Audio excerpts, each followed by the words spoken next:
Я хочу обратиться ко всем жителям Таджикистана, ко всем памирцам, ко всем таджикам.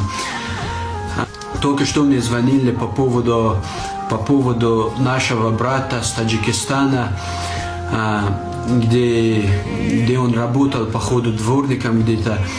И во время намаза заходит его бригадир там и что-то говорит ему, типа, почему он не работает. Нашего брата выбросили с окна 3-го этажа, походу. И я хочу обратиться ко всем, вот, кто что знает по этому поводу, может, знакомый там есть.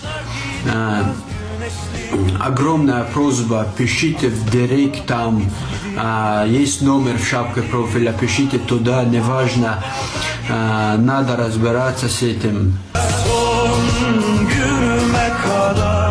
Kalp durana kadar, aşk mezara kadar